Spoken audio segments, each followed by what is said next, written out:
Hi, Dr. Quinn Denny here, work psychologist of iSight. This is the first of what I hope to be many and hopefully helpful or valuable Audible blogs. I have recently been delving back into rigorous study of courage. Not only am I fascinated by courage and the dearth of, formal research on the topic, there's not much out there, but I also most want to help others with their courage in their work and also personal life and anywhere possible. And I want to help myself too, or help us. And in reading and reflecting in both scientific journal articles, my dissertation research, and mainstay bestsellers, I've become increasingly aware of the difficult nature of fear and its complexity. Fear is an experience common to every one of us, and fear typically is centered around loss. It can be loss we've experienced or imagined a possible loss that we envision happening, the loss of approval or social status, money, people in our lives, our safety. I think our lists are long. And fear, for the most part, at least from my experience, it's not a pleasant experience. I don't know many people that enjoy the feeling of fear, unless it's like riding a roller coaster or something like that. That's a different kind of fear. I think there are healthy fears for sure. And there's fears that are constant noise. They take up our mental real estate. They burden our mental load, to say it more clinically. For instance, fear of an oncoming car at, say, 55 miles an hour in the middle of a crosswalk, that's a healthy fear. That's a rational fear.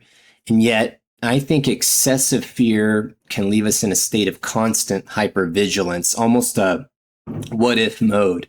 What if this happens, or what if this goes this way, or it's trending this way, and I'm afraid.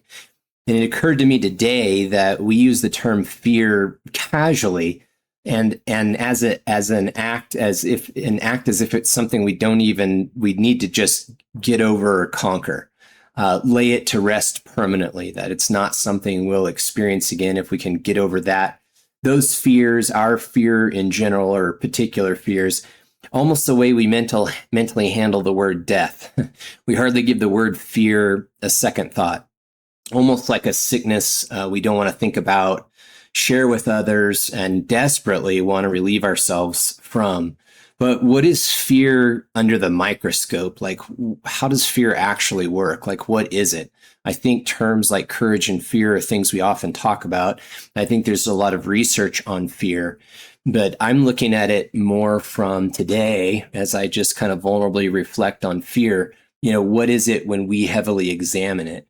And I'm not sure I have at this point an earth-shattering answer. When we think about fear, do we see courage and fear as distinct dimensions? Is fear something we get past, destroy, shove down, tolerate? I certainly hear these things, read these things when I'm interacting with literature and also with other people. Can we do away with fear completely in our lives? My thought is on that. Try that for 1 week, a day even, let alone for a lifespan like 80 or 90 years.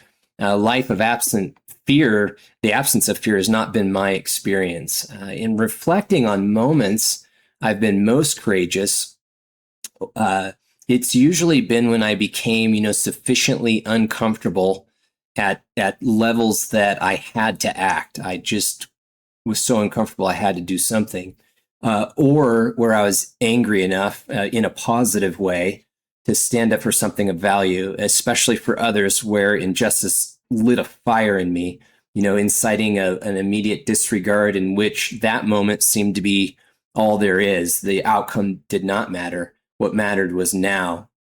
And I am not talking about surface level fears here, like when we hear bad news and casually say maybe to someone, "Oh, I'm so sorry to hear that. I was afraid that might happen." That is more of an expression of concern. I am talking about the fears that I think we each have that grip us, paralyze us, they hunt us in a way, they harm us, and they diminish us. The fears that knock repeatedly, impacting us potently or powerfully. I think in reflection here, fear is to suffer psychologically and physically. Fear releases chemicals in our bodies, sometimes for good reason. It takes adrenaline to rise to some occasions, as in the case of healthy anger, spurring on action. Yet, ongoing fear generates consistently raised cortisol levels. Those are stress hormones. And overexposure to those chemicals in our body is not good for our organs. And we call this kind of fear anxiety. It's a constant rumination and worrying about things that have happened or will happen, or potential negative outcomes. And when I realized today that at least some component of fear has an aspect of suffering, something clicked for me. It was a light bulb moment. And as a psychologist and a business consultant, I'm very blessed with an aspect of connection and trust, protected both by my values, integrity, and legal confidentiality. In the moments when I have the what I call sacred ground privilege of experiencing another's deep fear, their losses and hopes, I am not thinking they need to toughen up, a suck it up buttercup mentality. Just the opposite.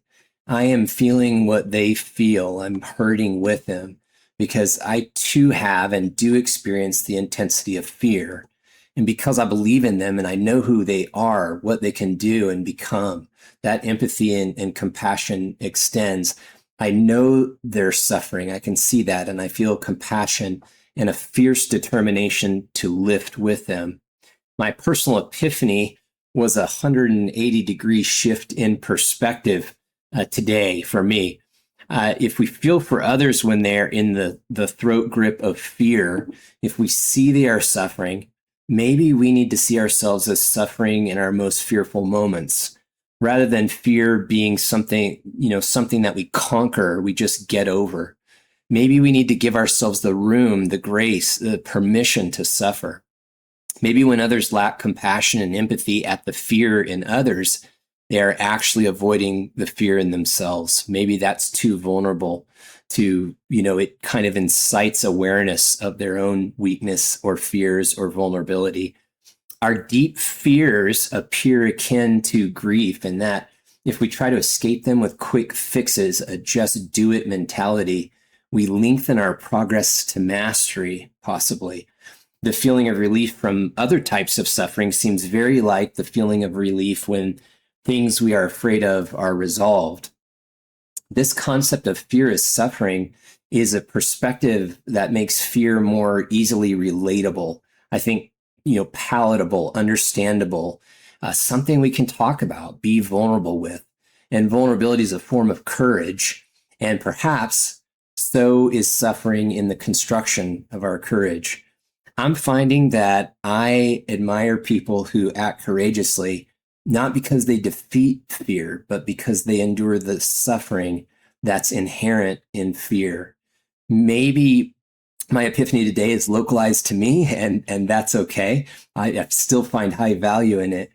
But I share this epiphany that I had personally, in the hope that it will encourage all of us who have, are, and will wrestle with fear. This is Dr. Quinn Denny, your work psychologist. I hope this has brightened your day, increased your courage a bit. I know it's helped me, and I look forward to putting out more of these audible posts. Take care out there. Have a wonderful day.